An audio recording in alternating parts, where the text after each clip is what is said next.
vídeo nós vamos pensar, será que é correto dividir uma assembleia e formar outra ao alcance da existente? Se não entendeu a pergunta, vamos desenvolver o assunto, você vai entender o que estou perguntando e tentando dizer. Um exército deve defender seu território. É isso que nós temos em Efésios capítulo 6, do versículo 10 a 18, e avançar para um novo território, também é o que temos em 1 Tessalonicenses capítulo 1, versículo 8. Cada assembleia, ou igreja local, tem a responsabilidade evangelística de não apenas ver almas salvas e adicionadas à sua comunhão, mas também de se replicar ao ver outras assembleias formadas. Trabalhar localmente e animar obreiros em tempo integral para pregar o Evangelho faz parte disto. Embora um novo trabalho possa tirar um pouco do número da Assembleia existente, ou seja, o número de crentes da Assembleia existente, nunca deve causar desunião na Assembleia. Quando os crentes aparentemente querem ver uma nova Assembleia plantada para a sua própria conveniência ou para ganhar lugar entre aspas, ou para evitar serem sujeitos a seus anciãos daquela outra igreja, eles parecem dispostos a dividir a criança para promover sua própria organização. Eu falei dividir a criança porque lembrei da história daquelas duas mulheres que levaram um filho para Salomão em 1 Reis capítulo 3, versículo 16 e 27, e cada um dizia que era dela, então Salomão disse para dividir a criança. Por outro lado, os cristãos evitarão dissensão por não julgar os motivos dos outros. Lê 1 Coríntios capítulo 4, versículo 5.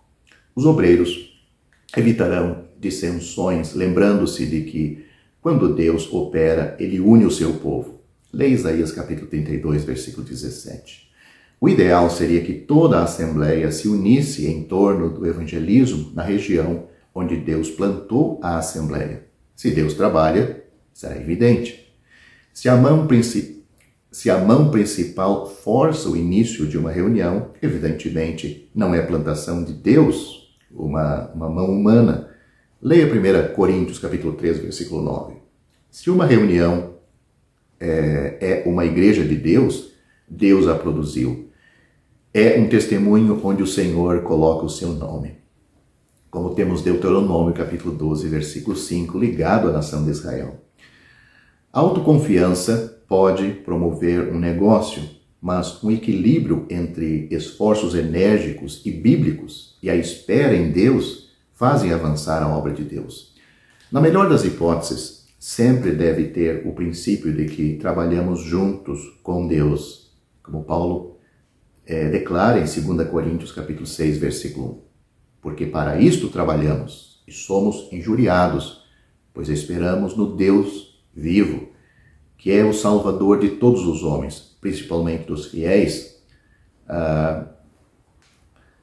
Isso está em 2 Coríntios capítulo 6, versículo 1. 1 Timóteo capítulo 4, versículo 10 diz: porque Deus não é injusto para se esquecer da vossa obra e do trabalho do amor que para com o seu nome mostrastes, enquanto servistes aos santos e ainda servis. Mais um versículo em Hebreus capítulo 6, versículo 10. De sorte que somos embaixadores da parte de Deus, como se Deus por nós rogasse, e nós, cooperando também com Deus, vos exortamos a que não recebais a graça de Deus em vão. Aliás, este versículo está em 2 Coríntios, capítulo 5, versículo 20, e também 2 Coríntios, capítulo 6, versículo 1.